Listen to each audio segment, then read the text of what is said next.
to Be My Guest with me, Mary Honan, on Lear Media TV, supporting the Samaritans, Limerick and Tipperary, Clare's Wish Foundation in Limerick, and Deal Animal Rescue in West Limerick. And my wonderful guest today is Michael Londra, all the way from the USA via Wexford. Now, just to tell you a little bit about Michael, he's an Emmy-nominated Irish singer-producer from the opera capital of Ireland, that's Wexford, a small town on the southeast coast of Ireland. He decided in his early 30s to follow his heart and pursue a professional singing career. His first album, Celt, was produced by acclaimed producer Steve Skinner, who co-produced the Grammy-nominated soundtrack of Rent.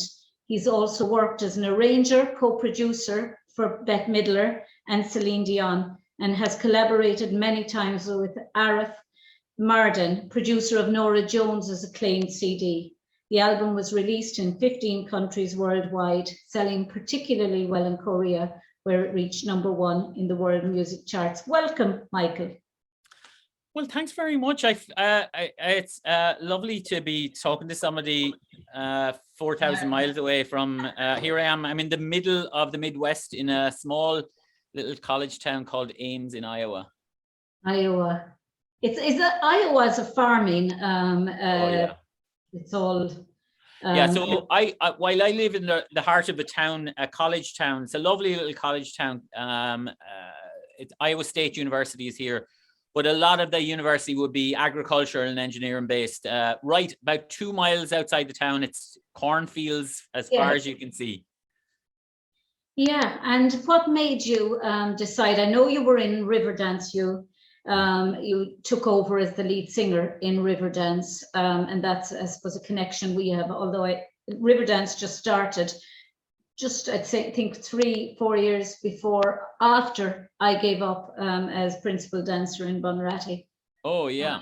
So it was just that the timing was wrong for me. Yeah. But it's an extraordinary show.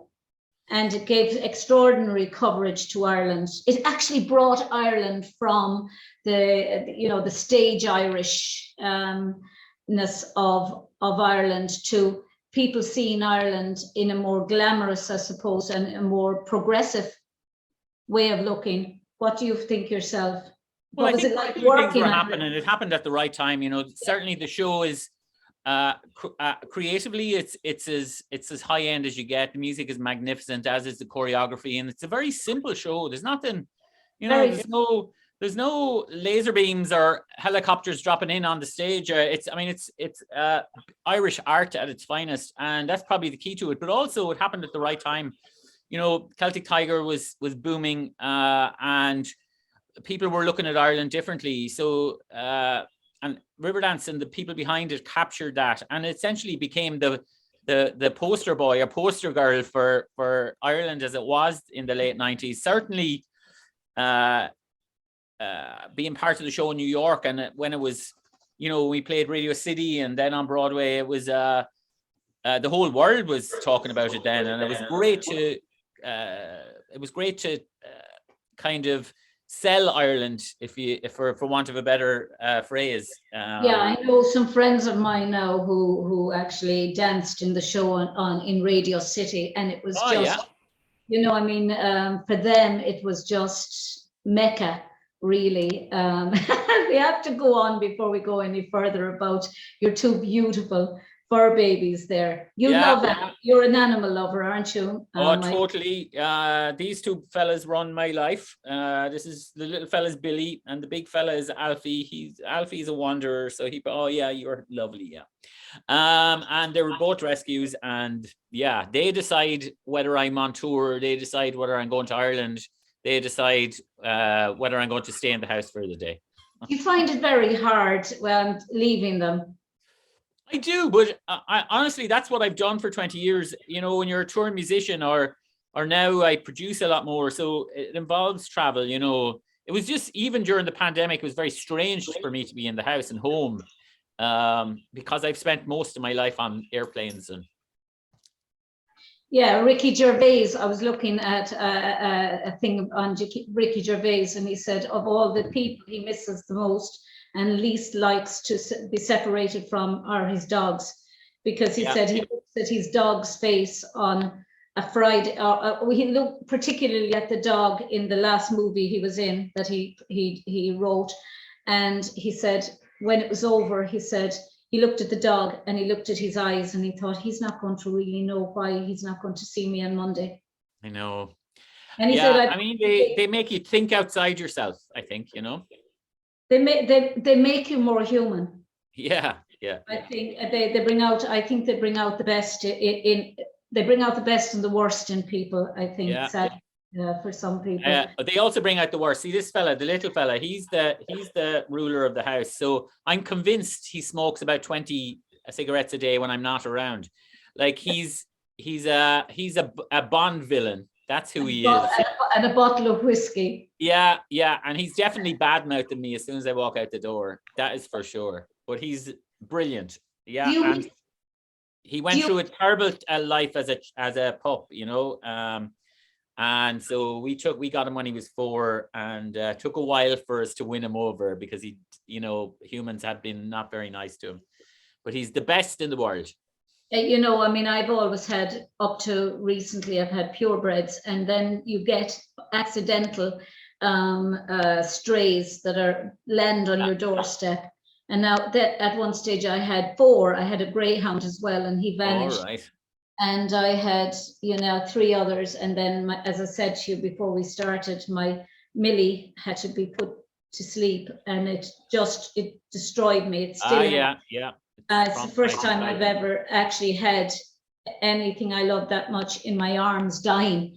And I felt I had cheated her. She looked at me as if, you're after saving me from the vet. And then, but I have 2. And they weren't very well treated, but until I got them. But now they're spoiled rotten. Yes. So what else would you do? But Michael, what do you miss Ireland, or do you find that you have the happy you're in the happy middle, that you can actually come back and you're so involved in everything cultural and everything Irish that it's almost like situation is irrelevant, because you can be in Ireland if you want to, and even if you're not, you can make Ireland within where you're living. You have that piece of Ireland where, no matter where you are, whether it's a show or whatever you're doing, you're creating Ireland where you are. No, the short answer is no, I don't miss Ireland, because I don't get a chance to. I'd be home about 6 or 7 times a year in a normal year anyway. But I love America. I moved to America for a reason, because I love it. And, America's been very good to me. There's certainly a distorted version of America that's happened over the past couple of years that I'm not that impressed with.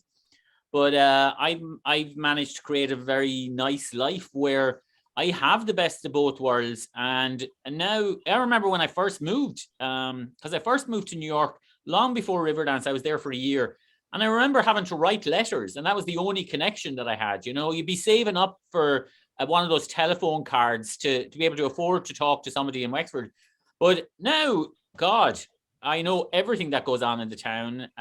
Zoom them, and you can Zoom them, and you're in the same room. And also social media, just you miss nothing. So I don't miss Ireland at all, because I don't feel like I'm gone from it. It's not. I don't want to create Ireland over here. In truth, I love America, and I love the life that I have here. And certainly, it's my job as an Irish singer, or now as a TV host or producer. It's my job to bring Ireland to America, and I kind of take that seriously and enjoy it. I love it. Yeah. Well, did you become do you find that media is addictive? I started off in community radio, and from the moment if you're a creative, artistic person at all, and if you've been involved in anything to do with stage, you find that you're able to you found your little, I suppose, niche when you're either in front of a camera or in front of a microphone, because you can actually, for that length of time, you can be yourself. I find media allows me the ability to be myself without worrying that people are judging you in a strange sort of a way. Yeah, it's funny. I kind of separate it all out, really. Like, for example, my morning and night, every morning and every night, I read a newspaper. I read it online, all right. And I have to have that because Irish people, I think, have we like to be informed more than a lot of other nations. We're informed, socially informed anyway, and socially aware.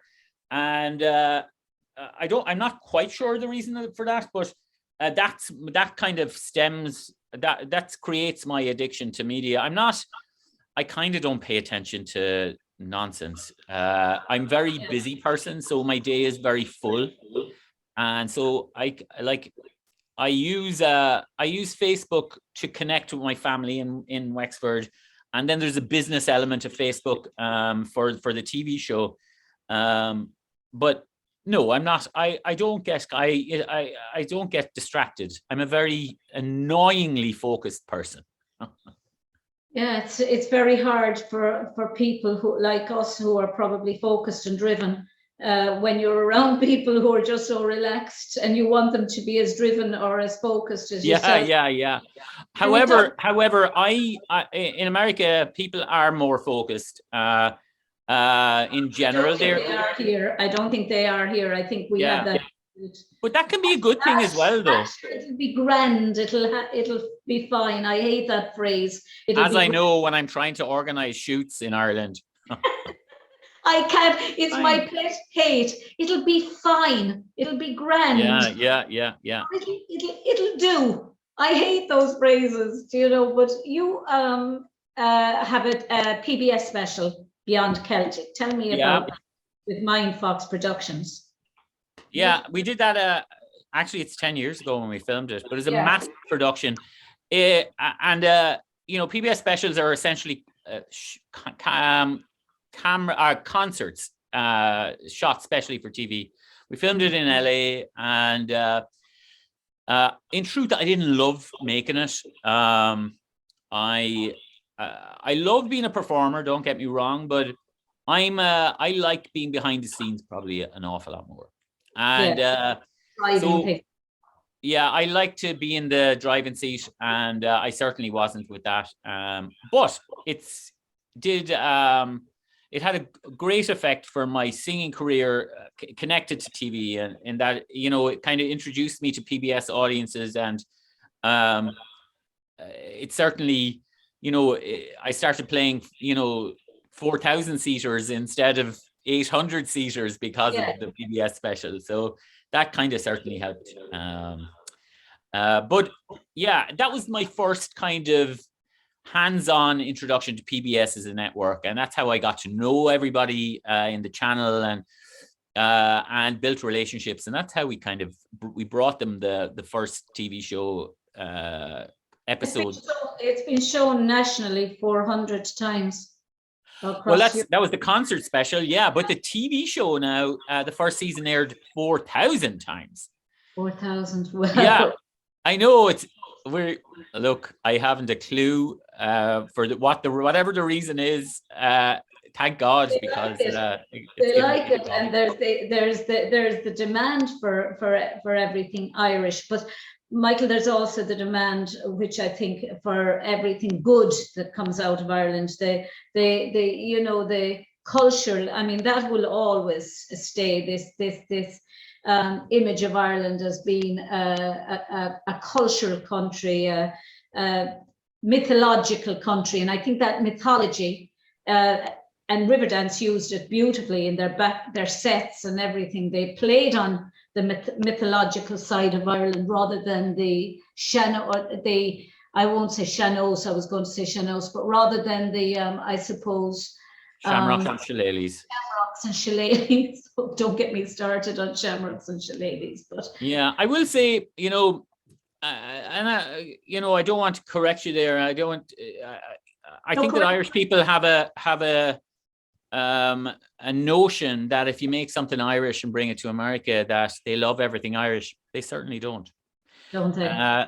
You did hit it on the nail on the head in that it has to, it does have to be good, but also you have to understand your audience in America. Irish America is it's very hard to label Irish America. And it's also very, very hard to attract their attention. If you build an Irish show, you're not guaranteed to get Irish America. In fact, more likely, much of your audience won't be Irish, and they'll come out of curiosity. So you have to kind of understand America before you build American shows for America. It's funny because I've known several producers who built something beautiful in Ireland and spent like €1 million on it, creating it, and it was just pointless. And I knew it was pointless because they just didn't understand the market and didn't understand how to build something very much a practical network to make sure the whole of America sees it. It's not a situation of if you build it, they will come, because that you have to be able to get them into the theater, and that's the problem. Did you ever think when you were that little boy in Wexford playing in Johnstown, near Johnstown Castle, with swords trying to be a pirate, that you were going to end up 4,000 miles away producing shows and producing people like Bette Midler or working with Bette Midler and Celine Dion? No.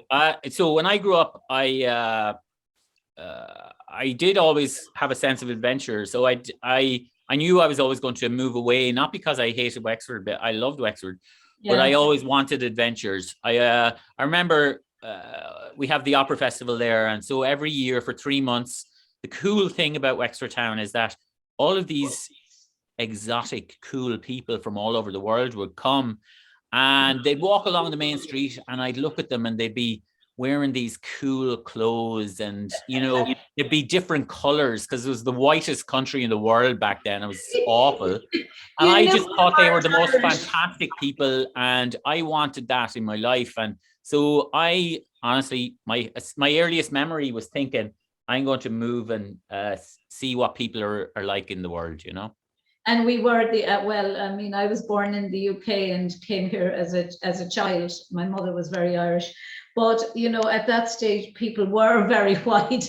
You could, even when they went on holidays, they were always the ones that, there's a photograph on Facebook of a woman sitting on the beach, and another one says, pick the Irish woman out. And she's actually the color of the sand.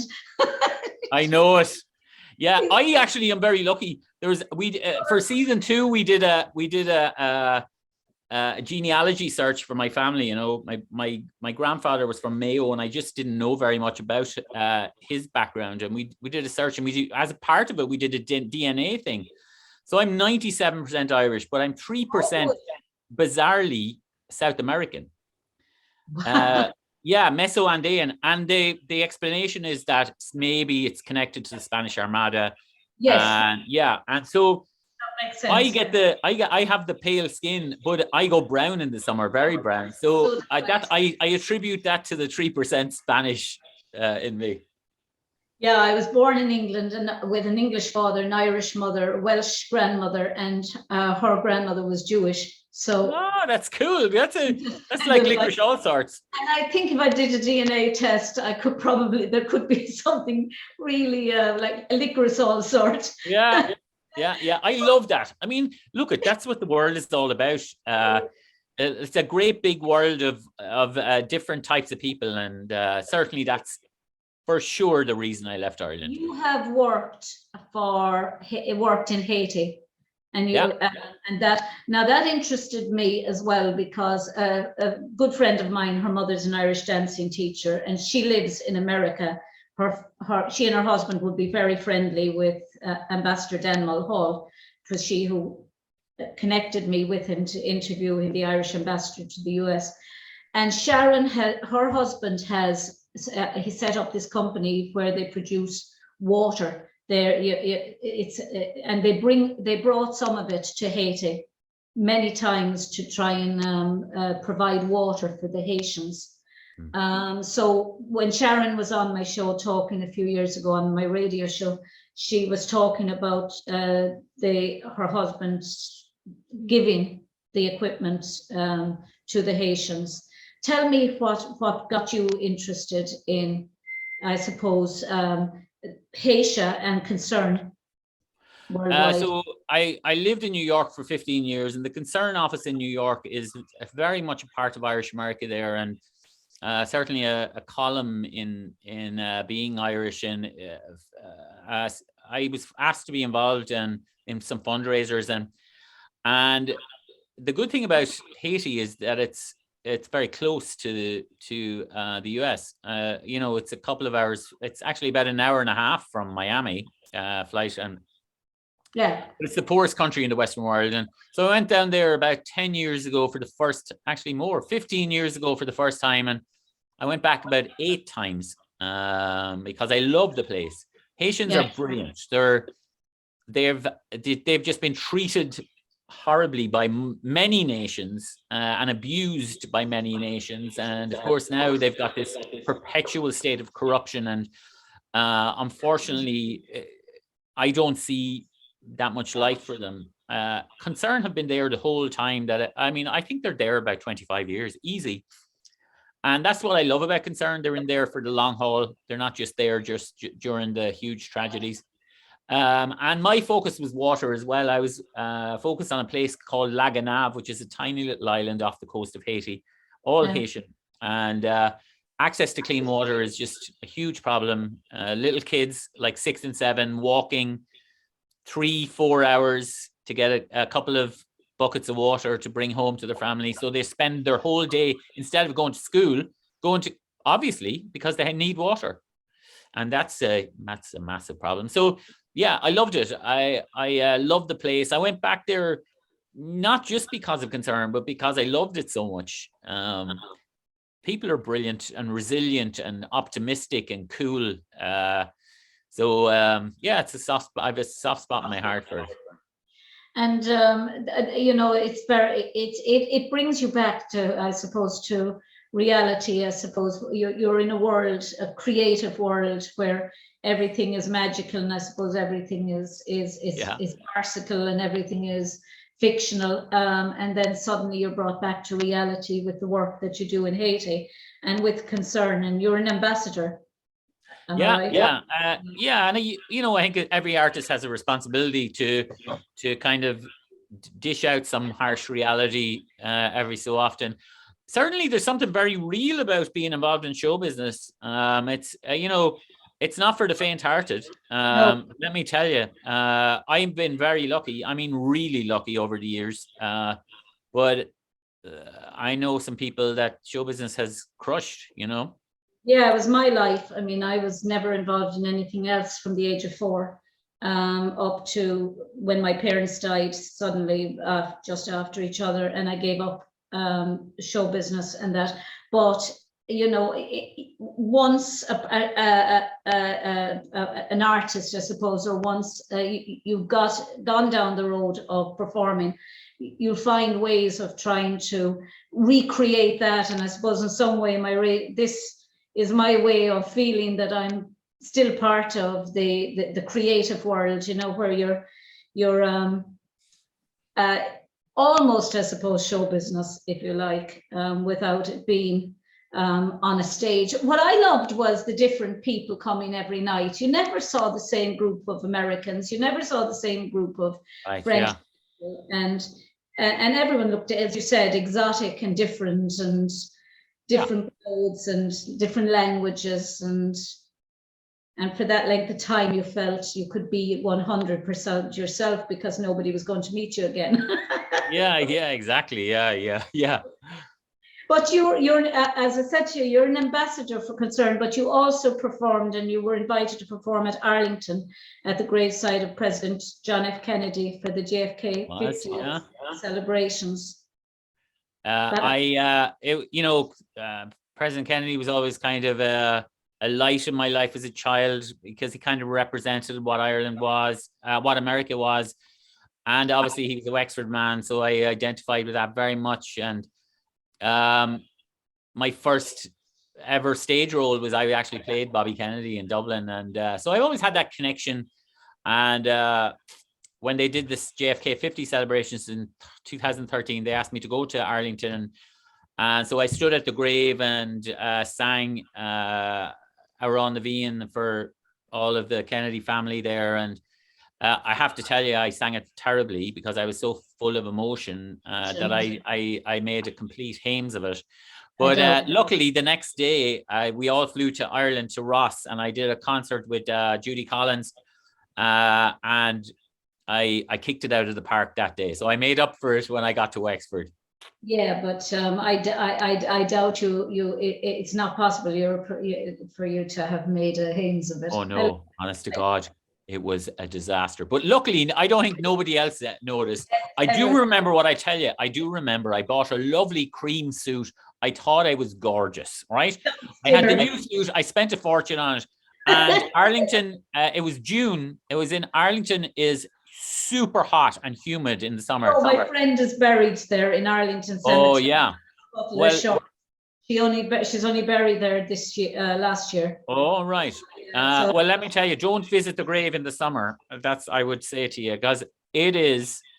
Oh my God, I sweat like I was in a sauna. I'll never forget it. I was mortified. But anyway, luckily that one, by the time we got to Wexford, it was a much better, I did a much better job. I'm sure I could. I was looking at Caroline Kennedy, and my mom and dad were sitting beside her, and I thought, I know I'm grand now. You know, they were so busy probably looking at the sweat running down, unlike Prince. Oh yeah, Prince Andrew. Yeah. Well, let me tell you, unlike Prince Andrew, I sweat. But I noticed you're wearing your Claddagh ring. It's funny. My grandfather's wedding ring was the Claddagh all his life in England. When I saw the ring, it reminded me of it. But tell me before you go about Ireland with Michael on public TV. Well, we started about 3 years ago. I filmed a show down at the National Opera House in Wexford, and it was a lovely big orchestral night, and it was a lovely packed house, and we were filming that for PBS. And then I said, well, let's go out into the streets and up the county. We'll go out to Coraclow and Johnstown. Actually, was in that first episode, and we interviewed local artists, and I said, would you sing us a song? And that kind of developed. And so we built 6 episodes. I swear to God, I had no idea what I was doing, but luckily. And this is the crazy thing, is that my next door neighbor right here across the garden behind me is the best person in the world, Mike Salzberger, the nicest neighbor you could have. And he is also a producer for NBC TV. So he produces Dateline and the Today Show. And oh, fantastic, yeah. Michael, can you get me on this show? Get me Dateline. I know, yeah. He's honest to God, he also happens to be the greatest laugh ever. And that's so good. We built the show up in his attic in his video suite up there, and I sent it off to PBS, and PBS absolutely love it. It aired 4,000 times for those 6 episodes last year. So season 2 has just started airing about 3 weeks ago, and we're hitting it out of the park. I actually kind of know what I'm doing now, finally.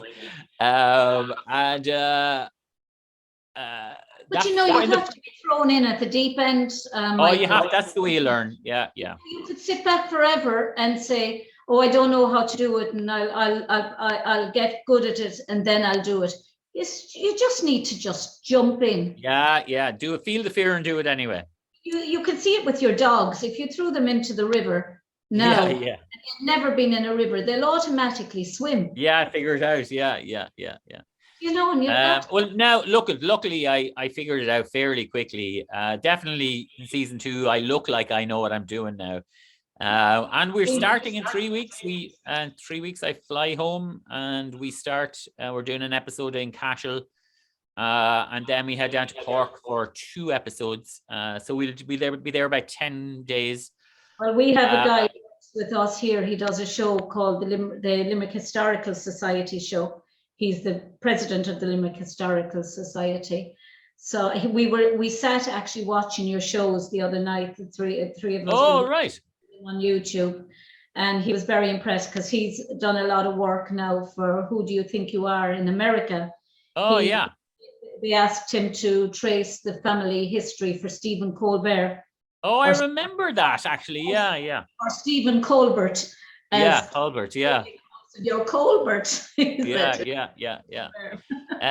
It's look at it. We're going to be around for many years. I hope. I think. It looks like it. We'll be back next spring to start season 4. I'll be back actually at the end of the summer. We're going to film the Fla up in Mullingar, and then we're heading up to Nornarn and over to Donegal for a couple of episodes up there. So that'll be season 3. I'll be definitely back to Limerick in the spring. We're going to do a full Limerick City episode. Emma Langford is going to come on, and I love Limerick. Look, I spent the best 4 years ever working out in Lisnagorai and drinking in the hurlers. It's great. You were a nurse there. I was a nurse for 10 years. I gave it all up for the Wicked Stage, and I loved Lisnagorai. It was just a great place, and I've just such happy memories of living in Limerick. And But Michael, you'll have to come in and visit us. We're so central. We're less than a minute from Henry Street Garda Station. For sure. Let's stay in touch, and definitely I'll probably come back to you looking for stories in Limerick that I should follow. Yes, absolutely. We'll be ready and willing to give you any. Well, thank you. You never lost the Irish accent. No, it's because I go home so much, and also, occasionally, like on stage, I kind of have to tone it down a little bit so that people can understand me, and I become a little bit more American. But no, I'm a Wexford town. I have the big, thick Wexford accent, and I can't get rid of that. You have a slow, clear, distinct voice, even with your Irish accent. Some people, even here in Ireland, I don't understand them, especially very strong Derry accents. Yeah. Oh no, sometimes I'll be doing interviews and I'd be like, what in hell are they saying? Can have subtitles. Yeah. Sometimes we actually have to add subtitles for the American. It's like Robin Williams when he arrived in Scotland, and he was with what's his name, the comedian, Billy Connolly. Billy Connolly, and the two, and Billy Connolly was talking to him, and I forget who was with them from Ireland. He hadn't a clue, he said, what they were saying, and the two of them understood each other perfectly. But Michael Londra, it was just simply a pleasure talking to you today, and your two beautiful dogs. Yeah, we're going to take them out for a WALK now in a minute, and we've a foot of snow out there, so we'll see how it goes. No. Yeah. So it'll be minus 25 here now for most of January. So. Go away. My mother used to say shoelies, so that the dog didn't. Shoelies, very good. Go for the shoelies. Yeah. Then she got to understand what that was. Yeah. Oh yeah. You can't use the same word too often. No. Anyway, Michael, thank you very, very much, and please do keep in touch. And thank you so much. You're great for flying the flag. Shundera Lejan Clár, that's the end of the show for today. Until the next time, Lacuna Day. Bawalum Tugalir Chiacana, Sonus Agus Groy, wish you peace, happiness, and love, Agus Gadesh of Sloan. Sloan, Michael. Sloan, hon.